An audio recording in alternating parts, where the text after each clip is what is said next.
I love me a little countdown. Always the most exciting part of my day. Hello, everyone. You guys didn't get to see the countdown, but we got to see the countdown, and it was a fun little jig. Um, hello, everyone, and thank you for joining us on the Fully Managed podcast. Thank you, Riaad, so much for joining me today. I really appreciate it. So happy to be here. It's wonderful to be here and join you on this situation. And always, what better way to start a podcast medium with something that the audience did not see? Guys, you should have seen this podcast, this countdown. It was insane. The best countdown I've ever seen in my life. Wow. It would be really cool if there was something like very outlandish that happened at the end of I know. Well, just give it to the audience, right? You guys imagine the most outlandish countdown you've ever experienced. It's better than exactly. that. It's funny because the ball drop that they have for New Year's Eve every year in New York City. I don't actually know if they do it in other places, but all I know is about the one in New York City. And there's been some weird controversy around this one this year because apparently there was no ball drop. There was just a countdown, and that was it. What? Did they say why know. there wasn't a ball drop? I don't know if there was ever an explanation. I just remember a lot of words being said about the fact that this didn't happen. People will wait all day to make sure that they are in place for this. I think as far as New Year's Eve countdowns go, Times Square ball drop is the top of the list, right? Sydney Harbor probably second. You know, I think Shanghai Pudong these days are also coming up there. There is another place in some small town in America where they do a pickle drop because the town makes a lot of pickles. So they did I'm looking this up and I'm going to be there next year for sure. Maybe have a little pickle drop. Also, why do they call it the ball drop? Do you think it's like because New York Times goes through puberty? New York City goes through puberty every time that the ball drop? That is really funny. I never thought about that at all. We should talk about the marketing around the ball drop and why. Let's get it. That no one. Yeah, because I always think of rebrands, but in like historical senses sometimes. Mm-hmm. Like, for example, I constantly think of Japan's rebrand after World War II because now everyone kind of thinks about them as like this cutesy place that, you know, like is just, you know, fun and quiet and whatever, mm-hmm. but like they were capable of so much violence. Yeah. I mean, it reminds me, have you ever read the book, Hey, Whipple, Squeeze This? This is like when you were back in my day, study for advertising. It was like the Bible for us. You know, it's a very good book about advertising. I think it's this one. No, it's Hey, Whipple, Squeeze This. They touch on the story. And then there's another one. Gosh, now I can't remember the name of it. But the story there is the guy tells the story about having to come up for an advertising campaign for, I think it was Nissan. I'm going to butcher this. There's going to be so many people, advertising historians, screaming at this podcast, right? So they spend weeks in this room trying to come up for an idea for this car, Nissan, or it was either a car or it was a video player or something like this. But anyway. It was from Japan and they just couldn't come up. And the guy is like 2 weeks after the story, after kind of starting their brainstorm, he comes out of the room and he's like, I got it. I have the campaign. And the line just reads, from the wonderful people that brought you Hiroshima. It's it's right. From the wonderful people that brought you Pearl Harbor. Yes, from the wonderful people that brought you Pearl Harbor. This car, you know? And it just blows my mind. I mean, like, obviously that campaign did not fly, but it just goes to show the kind of stories that we have in our heads. And related to that as well, the rebrand obviously did wonders for them. Yeah, no, it is just it's such a I wish that it was acknowledged more. Like I wonder if there's like a case study on it because I would love to just analyze that. Like, how was that? It had to be like a long game. I mean, like for sure. And you can also imagine if it happened today, there'd be somebody on LinkedIn going, "Oh my God, what have they done to the brand of Japan? It used to be so much better. This used to be such a strong nation, but look at the new brand now." You know, because God forbid if the fucking brand tries to rediscover themselves in this day and age. You know. Japan being the brand is just such a funny Exactly. And it is also wildly different from their, like, you know, notably violent culture. Like, I mean, as a culture, even before their military accolades, for lack of better phrasing, I have a big fascination. I mean, like, they were no samurai fighting. Like, I mean, it's like culture. The whole feudal Japan history and hundreds of years of this. I mean, we've all seen Shogun on Hulu, which is a great show. If you haven't seen it, watch it.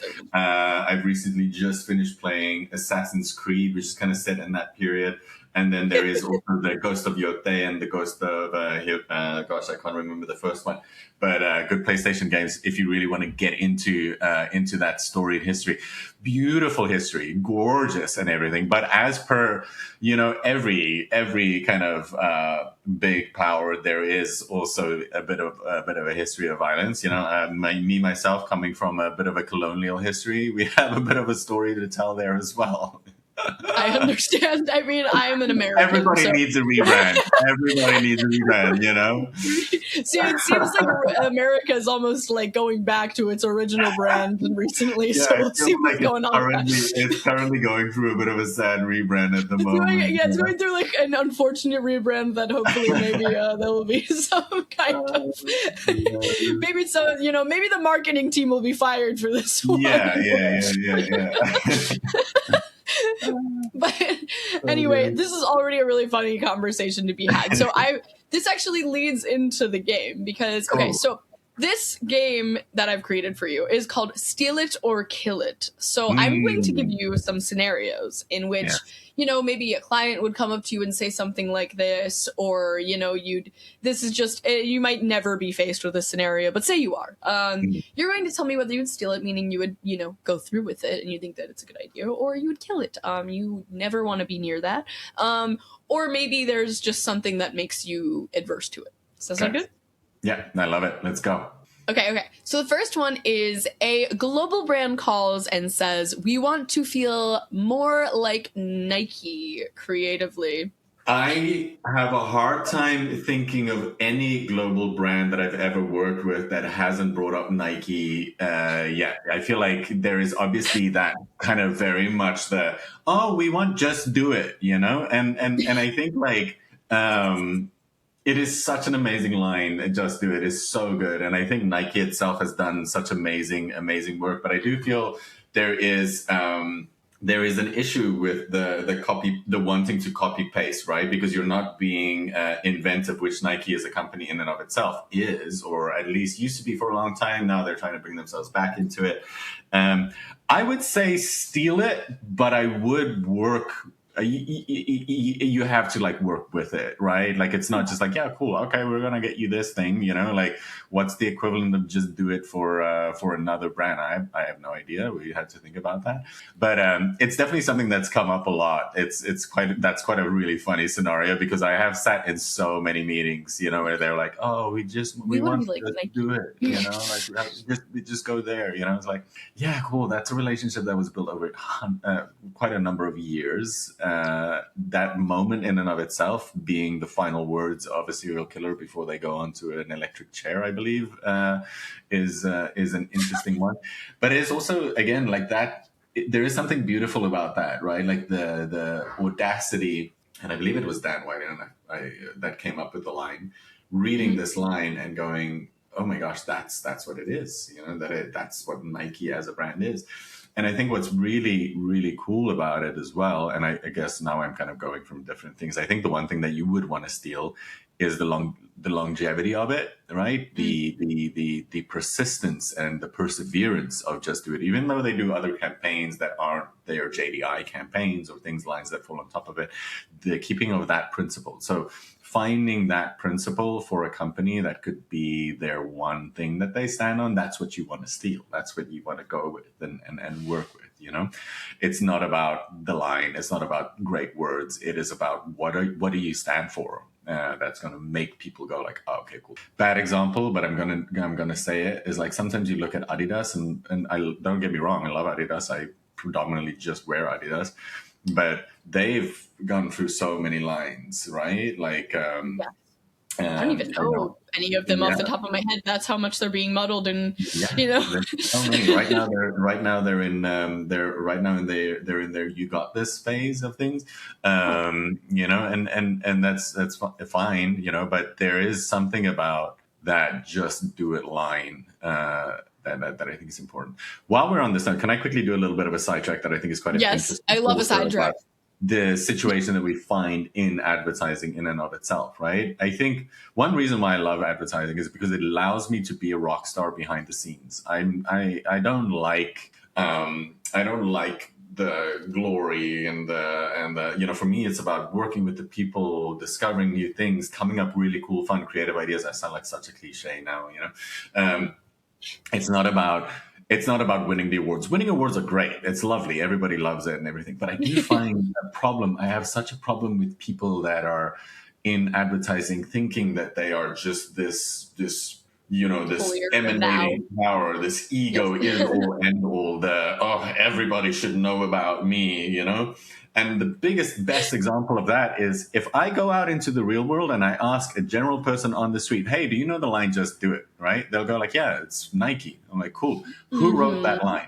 Not a single fucking person would know. Yeah, Nobody that's a would really know, great point. right? And so it's not about you. It's about the work, right? It's not about the pats on the back that you get or the I'm sounding bitter because I've never been to Cannes, but they're like sitting in a beach chair in Cannes with a bunch of suits, congratulating ourselves on the amazing stuff we've done, because nobody cares outside of Cannes about it, right? But it is about doing work that resonates, doing work that changes people's lives. Woman that said, I have left my husband because the Nike line said, just do it. That's amazing. That's incredible. That is what a line should be doing. Get a woman to leave her husband, because that's what your line tells them. And it's not about the person that did it. It's about that line, So yeah, just a little tangent.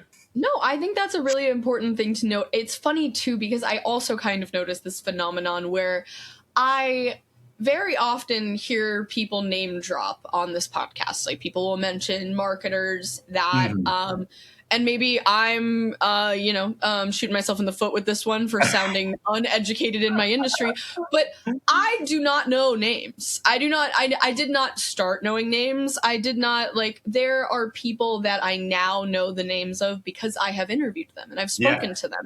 Yeah. But I did not, go into marketing knowing people by name based on campaigns that I love.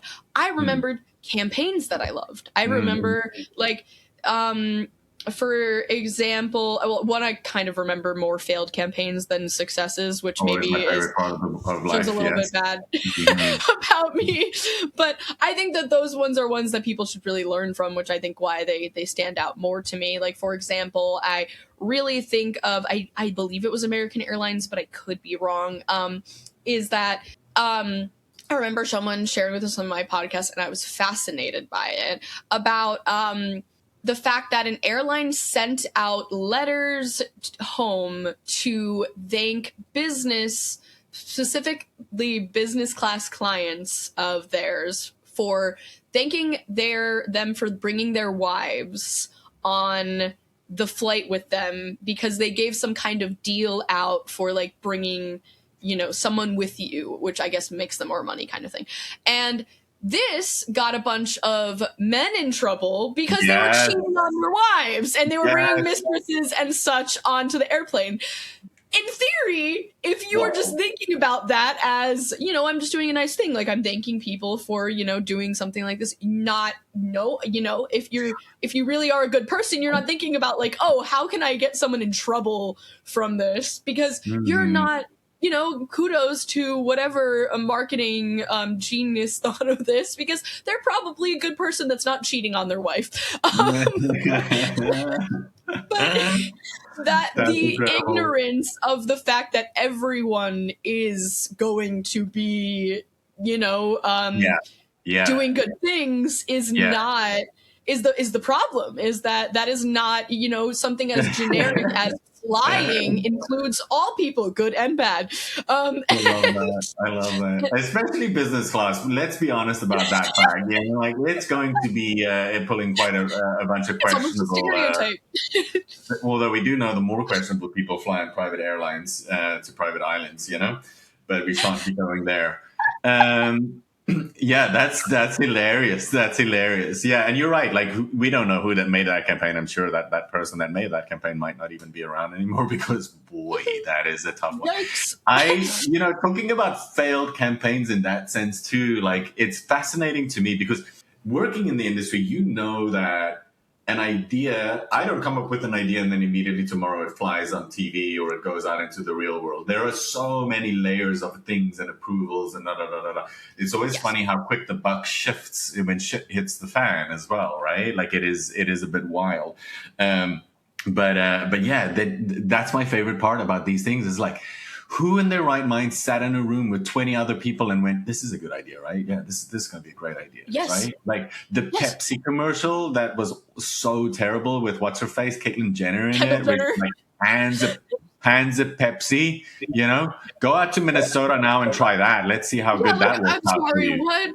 It's Yeah, so tone deaf. like Like, how many did this go through?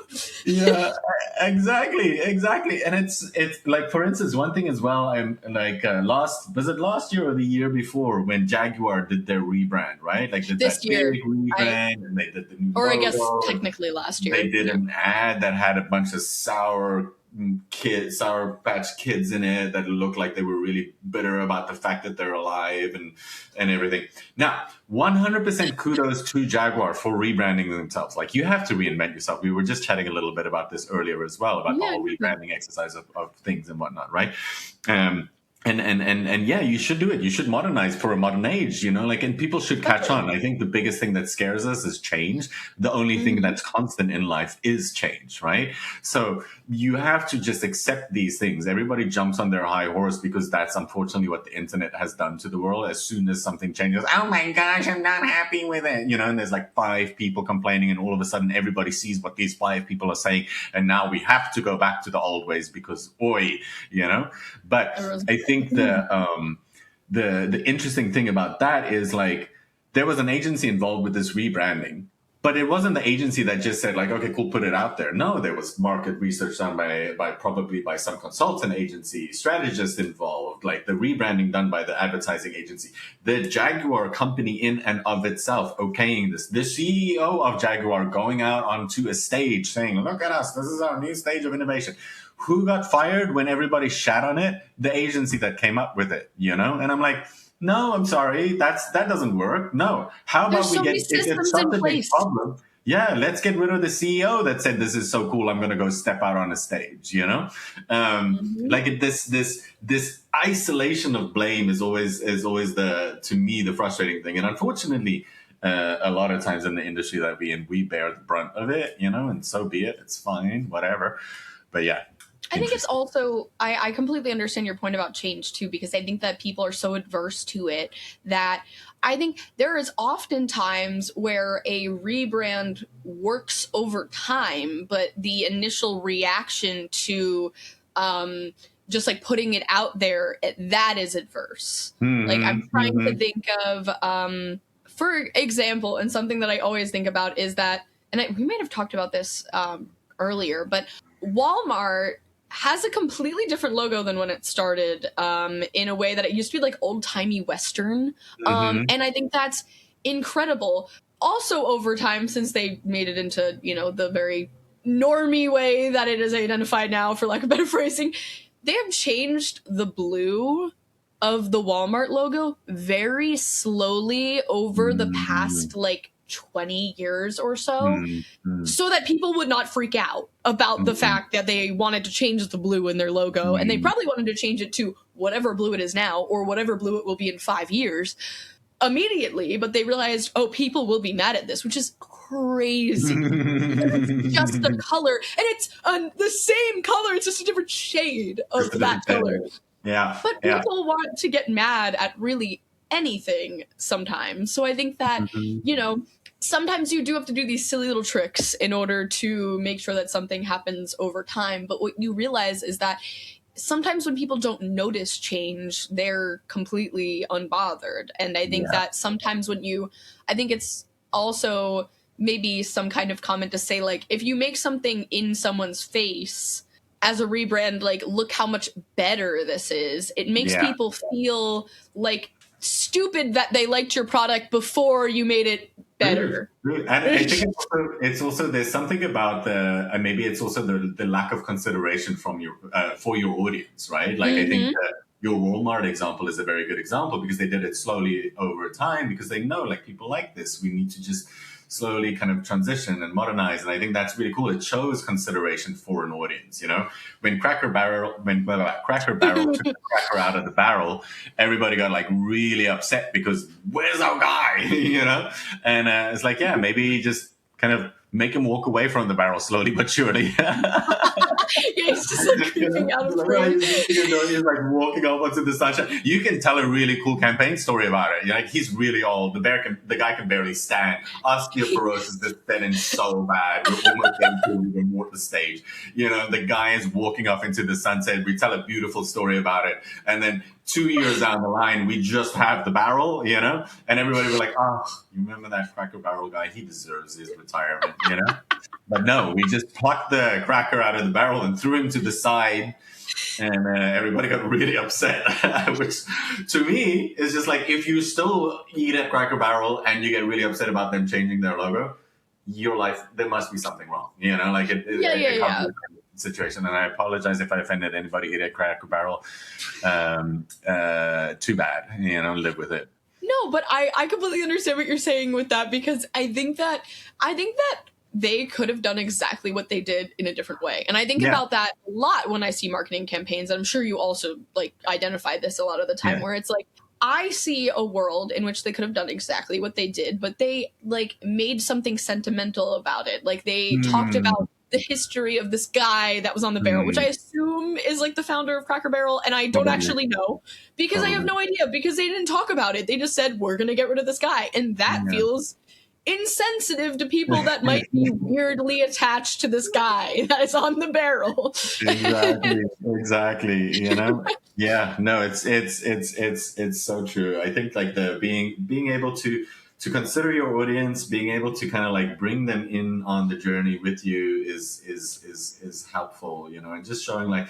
But I think also one thing while we're on this note, and I love these things because I think there's also what we have to do in this industry is critical thinking. So sometimes that means hating on certain things, right? Just because we need to kind of re-engineer this thinking so that we don't make the same mistakes and we can learn from it and we can be better and everything. And it doesn't mean that we're saying like everybody involved were bad people. That's not the case. It's just like it's an unfortunate situation. One thing that I do think is kind of indicative of where we are and problematic at times as well is the lack of backbone, you know, the lack of belief. We were just talking about just do it, right? And I think again, coming back to, and this is some of the work that I really love about Wider and Kennedy that they do, and I think especially Nike as well, is believing in what you're bringing, right? Believing in what you're saying, standing behind it, no matter what, you know, like being audacious and set in, not, I wouldn't want to say set in your ways, but being like, hey, we know this works because we know our audience, we know who we're talking to, we know what is right, you know, like, sure, there's going to be a group of people that get upset, but maybe they're not the people you're talking to. And maybe it's better that they're not the people that you're talking to. Maybe it's better that they're not the people you're talking to anymore because your brand is changing, because you're shifting. Stand firm in what you believe. Be the one that says, I'm so sorry we hurt your feelings. Maybe you can build a bridge and get over it, you know, like the rather than this capitulating and this like, oh, we're so sorry, we're bringing it back. Oh, there you go. Oh, we'll be just stuck in our old ways and everything. No, just like have a little bit of backbone. And of course, I'm not saying you should chase away your audience and the people that believe in you and the people that support you. You do work that you know works for them. You do work that you know serves them. You do work that you know empowers them, inspires them, gets them going, you know, then you stand behind that and you believe that, right? But this having, like, for instance, quickly, Budweiser, right? When they did that campaign with the LGBTQ influencer and they sent them that beautiful rainbow-colored six-pack of Bud Light, and the influencer spoke about it, and they made such a beautiful story about it. And then all of a sudden, Kid Rock was firing machine guns at Bud Light. You know, like fuck Kid Rock. Like, whatever he For thinks doesn't real. matter. Like if Kid Rock stops drinking Bud Light, the world is better for it. Bud Light is better for it. Stand by what you believe in. Don't all of a sudden go, oh God, we're so sorry. Let's go back to where we were, And you didn't make a massive campaign out of this.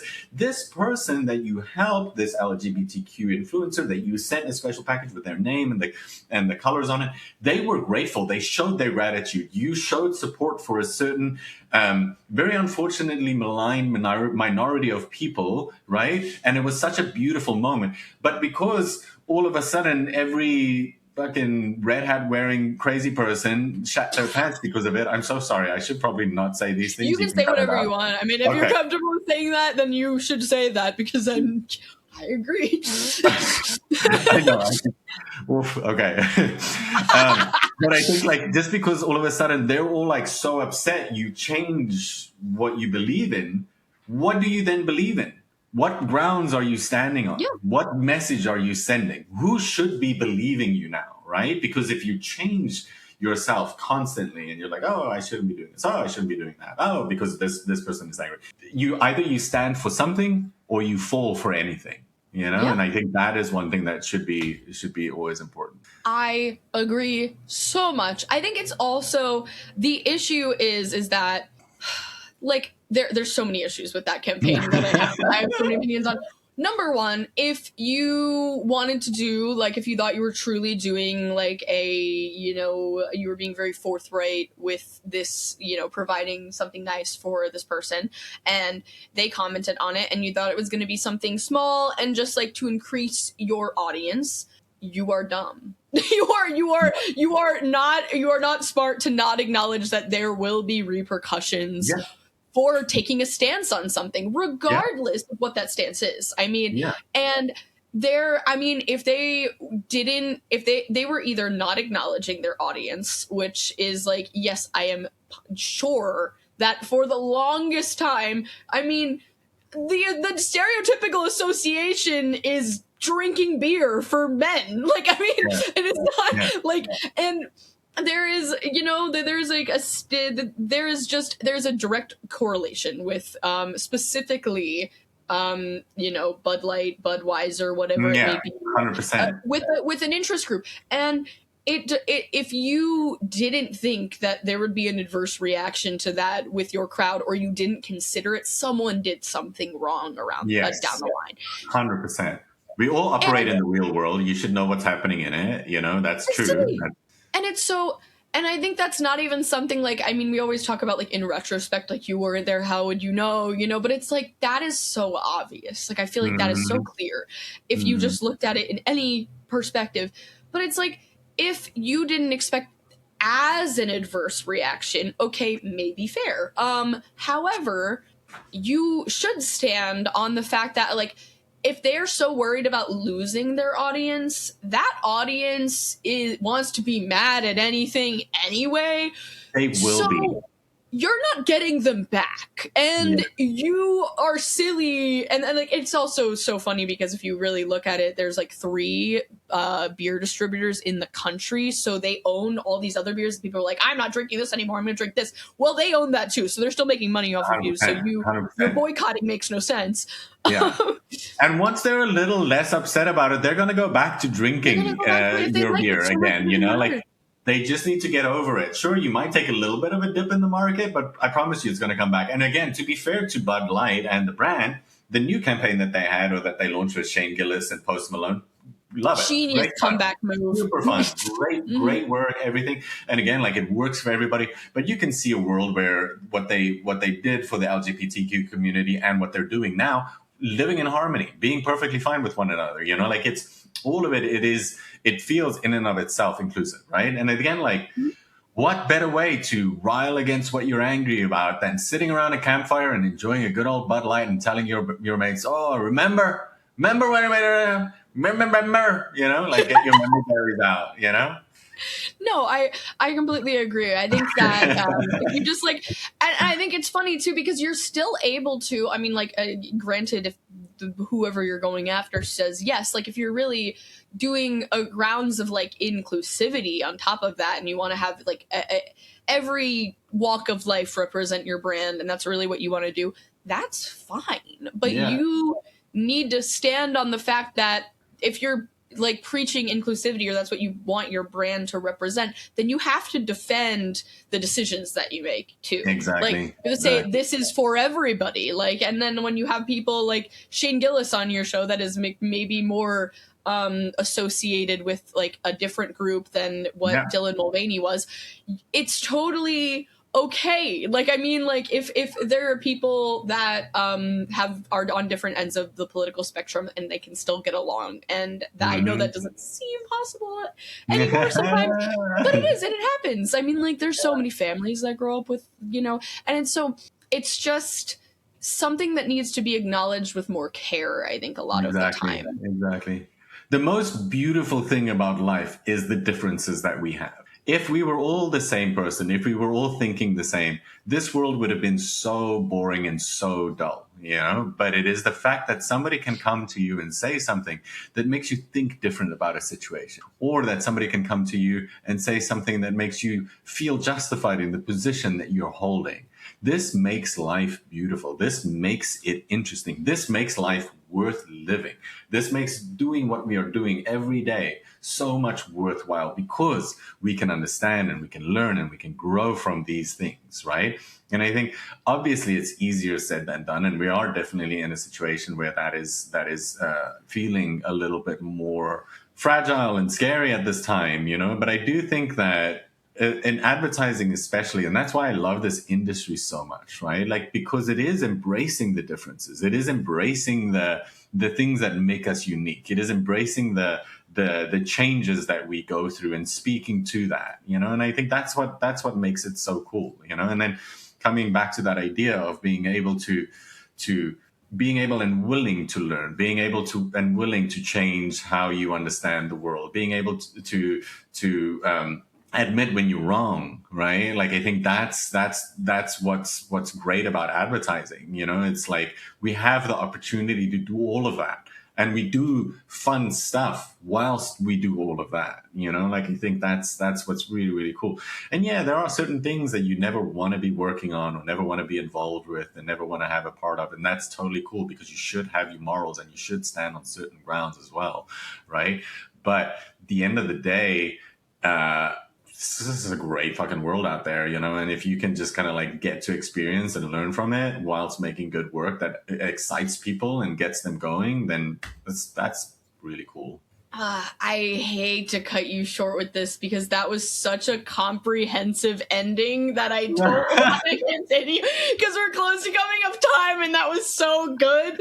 We didn't even get through the game. We had one question. We ran with the game. But that was I mean, like, that was such a good takeaway, though, because I think that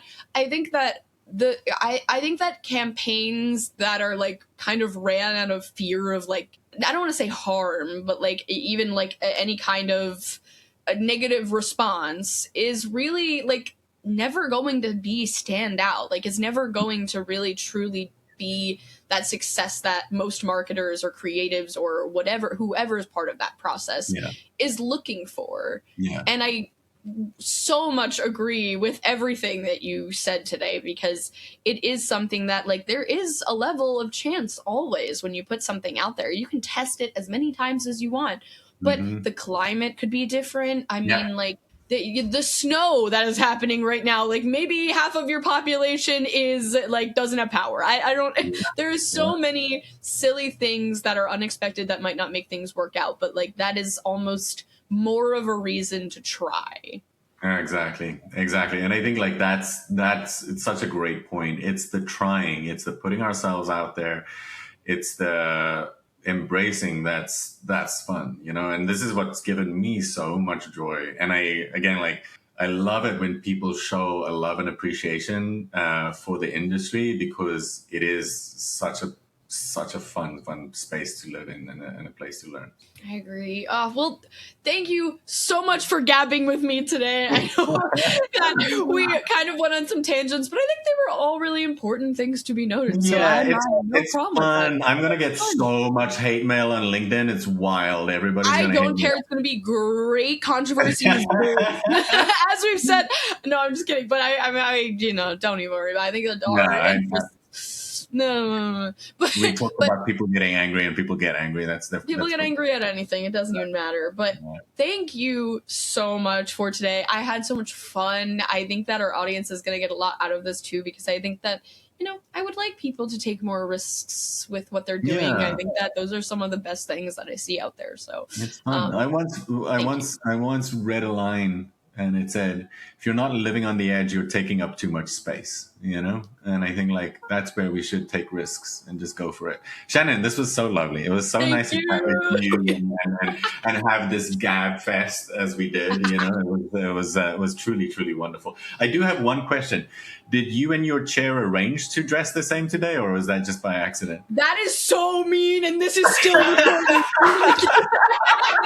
It's funny too, because completely different segue from what we've been talking about this whole time politically. I sometimes refer to this as a joke as my Confederate soldier outfit, because I think I kind of look like one. And then I'm like, should I not joke about that, because I don't align with that, and I don't think I should be in any way looking like that.